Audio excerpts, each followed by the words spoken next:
Hola, esto es Real Biopolítica. Vamos a hablar sobre la constitución política del estado de El Argar.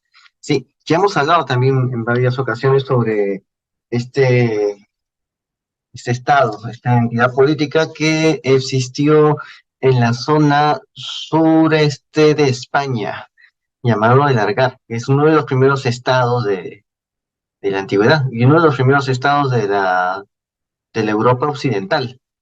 Ya hemos hablado también por qué cayó, hemos hablado también sobre cómo vivían las personas vecinas de este estado del Algar, que era un imperio para ese entonces. Para lo que se esperaba en ese tiempo, este estado se volvió una especie de imperio, con bastantes cabezas de región y con continuas razias en los exteriores, en los confines, ¿no? También hemos visto eso, ¿no? Como en ese tiempo el Algar era una especie de estado guerrero, ¿no? Gobernado por mujeres, ¿no? Sacerdotisas, ¿no? Vamos a hablar de una película, creo que hay una película de David Carradine, sí, sobre esto, ¿no? Vamos a dar un día, ¿ya? Esto, ¿no? Para que veas cómo se inspira en la antigüedad.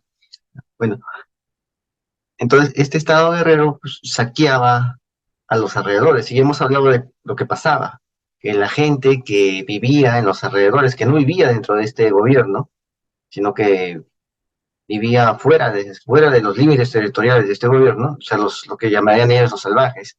En verdad eran personas que fortificaron pequeñas colinas, pequeños picos de montes, pequeños picos de cerros, ¿no? Pequeñas crestas de cerro, los fortificaban y ahí colocaban a sus ganados y, y a sus granos, sus cosechas. Y que como eran solamente 20, 30 personas, era bastante costoso para estos tipos de Dalgar ir hasta ese cerro solamente para agarrar un poco de trigo, un poco de ganado, ¿no? O sea, costaba más ir hasta allá que traerlo, ¿no? Que el botín, ¿no? El botín costaba menos que los gastos de saqueo. Eso es lo que pasó. Entonces, esa fue la estrategia de las personas que vivieron fuera de este estado y que sabían que iban a ser saqueados por estos gobernantes, ¿no? Era una especie de Mungus, del señor Mungus, ¿no? De Mad Max, ¿no? ¿Quién ha visto la película Mad Max con Mel Gibson, ¿no? Entonces, era una especie de Mungus. Eh, y estos pequeños pueblos que están alrededor, pues, tuvieron esa estrategia. Su estrategia fue dividirse, atomizarse y así hacer más caro el costo de saqueo. ¿No?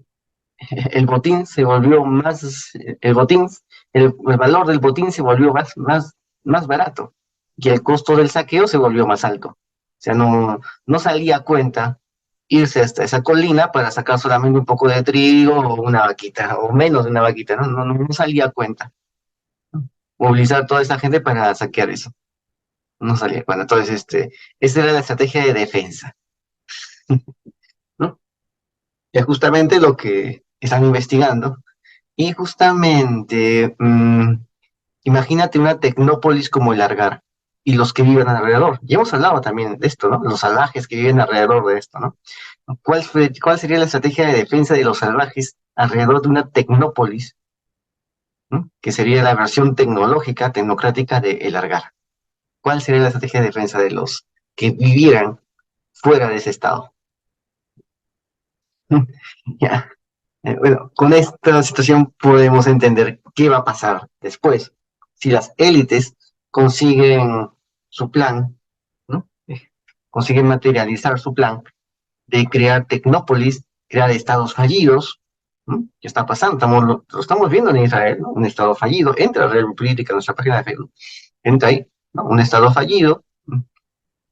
Que ya está en proceso de ser un estado fallido, sin fronteras, con muros que sirven igual de nada, los terroristas entran y salen como si nada, y ya estamos viendo Israel. O sea, pronto va a haber ahí dentro de estos estados fallidos van a emerger tecnópolis, no van a emerger imperios, van a emerger tecnópolis, pequeñas zonas urbanas focalizadas bajo el control tecnológico.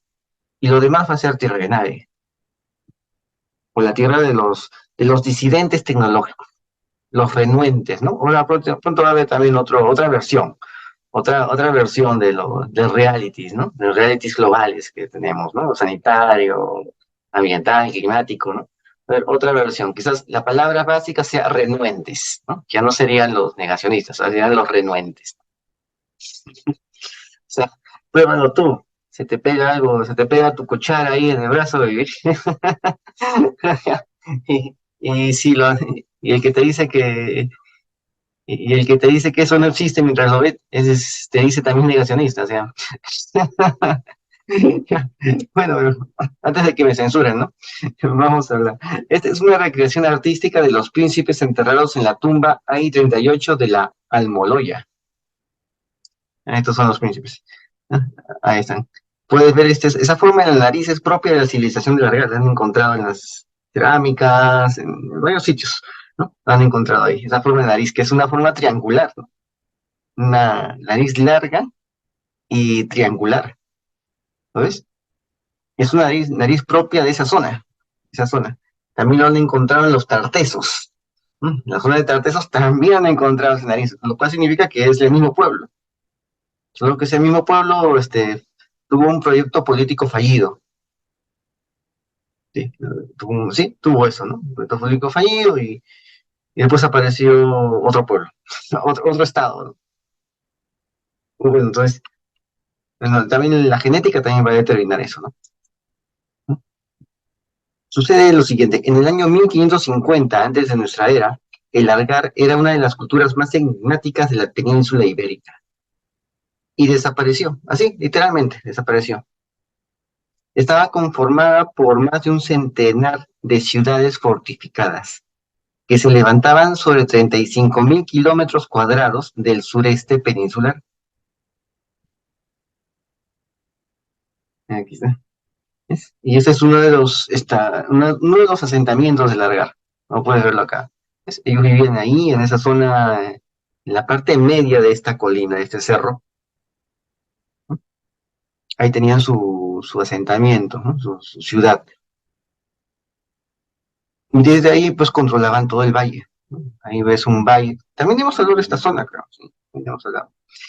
Esta sociedad de El Largar poseía un nivel de complejidad política y económica equiparable estructuralmente a una civilización. Las ciudades más importantes son la Bastida de Totana, ¿no? También llamada también la Almoloya, ¿no? Que es de donde son estos príncipes. Eso está en Murcia. Ocupaban una media de 5 hectáreas e incluían obras públicas, ¿no? Obras públicas para la gestión y aprovechamiento de agua, cisternas, diques, canales. Había edificaciones para la toma de decisiones políticas, o sea, el lugar donde se celebraba el consejo, se reunía el consejo, salas de audiencias, le dicen, ¿no? O sea, donde el consejo se reunía de los notables de esa sociedad. Tenía también viviendas, talleres, almacenes, además de zonas alfareras especializadas y otras de producción metalúrgica. Administraban un territorio parcelado en áreas destinadas a la agricultura de secano y de regadío. Pero hace unos 3.500 años y tras violentas rebeliones seguidas de incendios, esta cultura simplemente desapareció. Sin más, se esfumó, se evaporó. La cultura de la guerra. ¿No? Entonces, aquí encontraron el primer parlamento europeo, en esta zona llamada Almoloya. En sus subsuelos se encontraron decenas de tumbas, una de las cuales, la que contenía a una princesa, destacaba por su ajuar. Aquí está una de las tumbas, en su ajuar había una diadema de plata, 4 dilatadores de oreja de oro y también de plata, anillos, había un puñal, brazaletes, piedras semipreciosas. Bajo su cuerpo yacía un varón con el que no tenía relación genética y que había muerto años antes. O sea, el varón murió primero, después murió ella. Nadie sabe quiénes eran, pero sí que sus restos se correspondían con los de destacados integrantes de la cultura argárica. Posiblemente fueran un matrimonio, ¿no? Bien. Aquí podemos ver la recreación de una ciudad de Largar, una ciudad argárica. Aquí está con sus murallitas, sus torreones, ¿eh? Y las casas englobadas dentro de esa muralla, ¿no? Y arriba una especie de palacio, en la parte más alta. Bueno, esta sería la representación, ¿no? Y más abajo como una especie de estadio, de foro público, ¿no? ¿Dónde estará su mercado? Por ahí debe estar el mercado.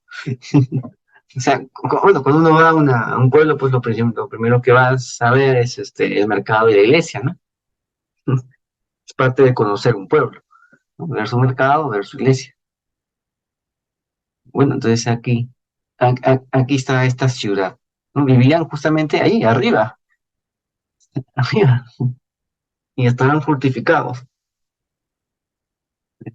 Significa que había gente que podría entrar a molestar. Pero ¿quiénes serán esos enemigos de la verdad?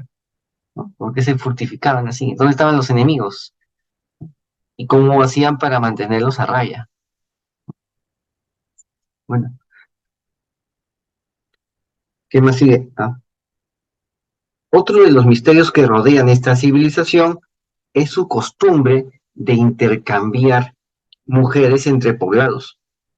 Y cuando éstas tenían descendencia femenina, volvían a repetir el proceso con las hijas. Los investigadores lo han demostrado analizando 68 cuerpos de mujer, donde no se ha encontrado a ninguna mujer adulta emparentada genéticamente con otra, a excepción de madres con sus niñas muertas prematuramente, ¿no? O sea, ninguna mujer adulta en edad de casarse, de formar familia. No, no, no estaban emparentados con otras. Las niñas sí estaban emparentadas. Niñas muertas prematuramente.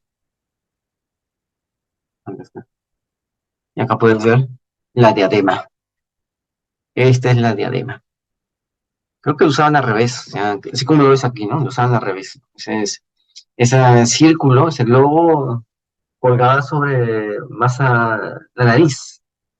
Se ponía en la frente y el círculo, el globito, estaba en la frente. ¿No? El círculo colgaba abajo de la frente. Esa era la ubicación de ese circulito, de esa diadema. No sabemos exactamente qué significaba. Significaba. Pero esta es la cultura de Largar. Eran ciudades, ¿no? La pregunta es, ¿cómo era esa organización? Es muy probable que sean casas reinantes en cada ciudad principal, ¿no? Ciudad principal tiene sus villas y esas villas tienen sus aldeas, ¿no? Una cuestión así. Es probable que sean casas principales que se reconozcan bajo una sola cultura y una sola etnia, ¿no? Una sola sangre y una sola cultura. Entonces, esas casas gobernaban la zona de Largar, ¿no? Y hacían fuerza, se coligaban, ¿no? Es probable que eso suceda, que en este tiempo no hay evidencias de un rey, ¿no? De un rey, de una monarquía.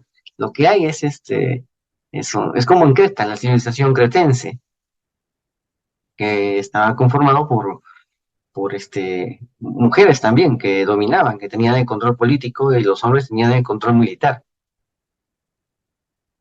¿Sí? Y eran ciudades. Había ciudades de rango mayor, ciudades de rango menor, y tenían que hacer enlaces, pactos entre ciudades. Ya hemos hablado de la constitución cretense aquí. Es muy probable que también suceda lo mismo en esta situación, que ese sea uno de los primeros modelos constitucionales de la humanidad, ¿no? Una especie de matriarcado, una cosa así, ¿no? Así, pero es probable que sea así, que eso sea el largar, ¿no? Sea ese tipo de casas reinantes, donde las mujeres también tenían las mujeres eran las que tenían la magistratura, ¿no? Una magistratura, y entre ellas coordinaban, tomaban alianzas, ¿no? Como hemos visto en Greta, que aparecía la abeja reina, la reina más de mayor jerarquía y las reinas de mediana jerarquía.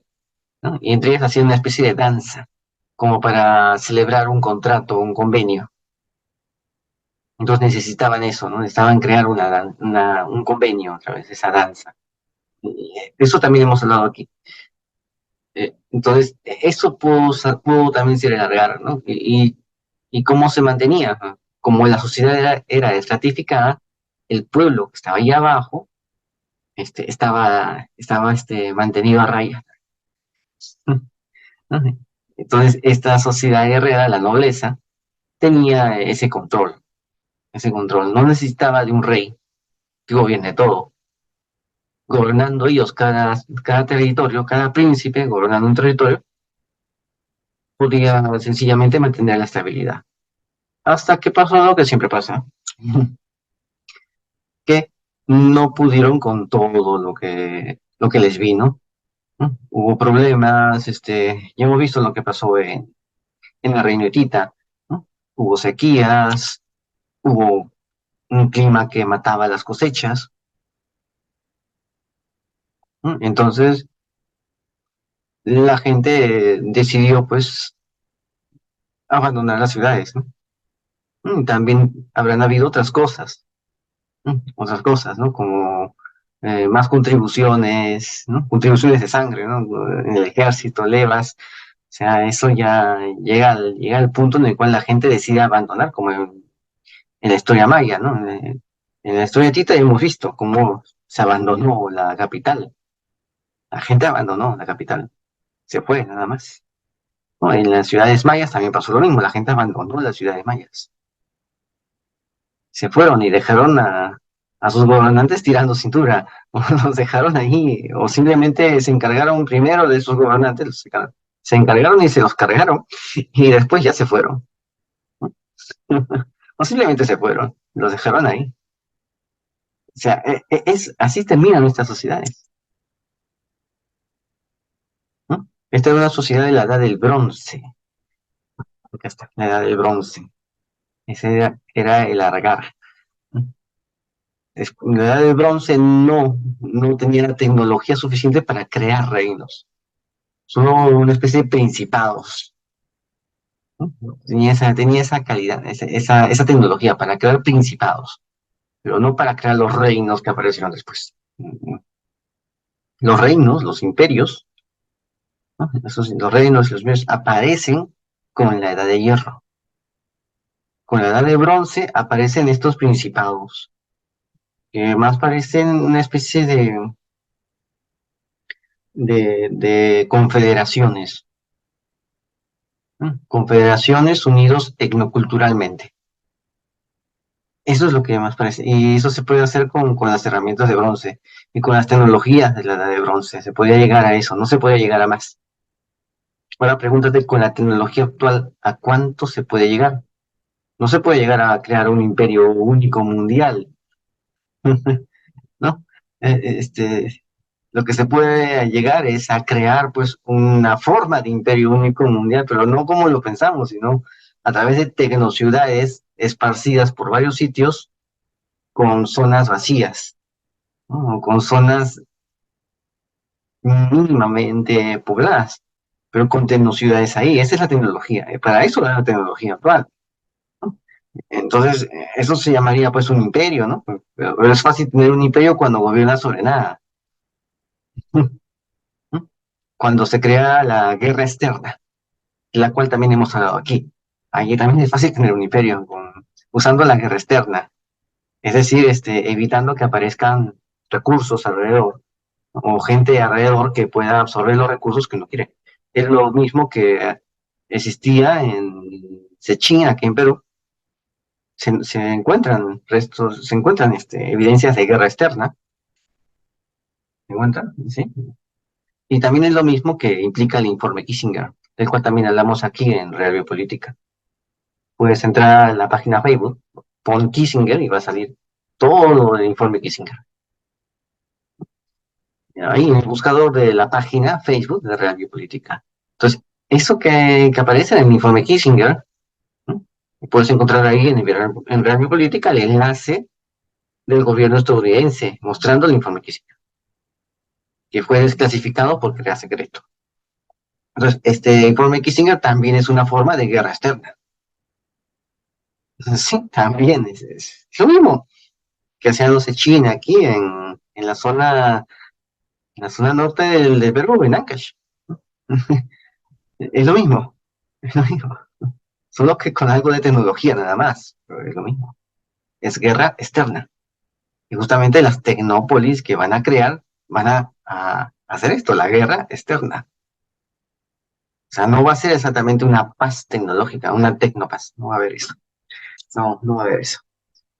Y acá puedes ver pues el territorio algárico, ¿no? Aquí puedes ver una lengua y Cerro La Encantada, ¿no? Ya. Ahí es una lengua que va hacia el norte. Claro, esa lengua que va hacia el norte es para tener bases para incursionar en las aldeas y así poderse mantener. Pero cuando la gente empezó a disgregarse más, volvió más costoso esto. Parece que ante una emergencia climática simplemente no podían saquear por más que quisieran, porque eso no les valdría nada. No conseguirían los suficientes recursos para poderse mantener y, y mientras esperaban que venga un buen tiempo. Entonces simplemente cayeron. Digamos que la misma gente cuando se partió en pedacitos, en colinas, en aldeitas bien chiquitas, allí en las puntas de los cerros, contribuyó a la caída de este territorio, del reino de la Argara. Contribuyó, porque justamente eran las víctimas de este imperio, ¿no? Aquí no fue exactamente los bárbaros, ¿no? Los bárbaros que entran a... No, la resistencia se hizo así y vencieron. Son modelos de resistencia. Con esa resistencia cayó el Argara. ¿Por qué? Porque evitaron colaborar, no colaboraron. Así cayó la resistencia de no colaborar y de hacérsela difícil para que consiga lo que quiera, ¿no? Eso, esa resistencia hizo que este imperio cayera.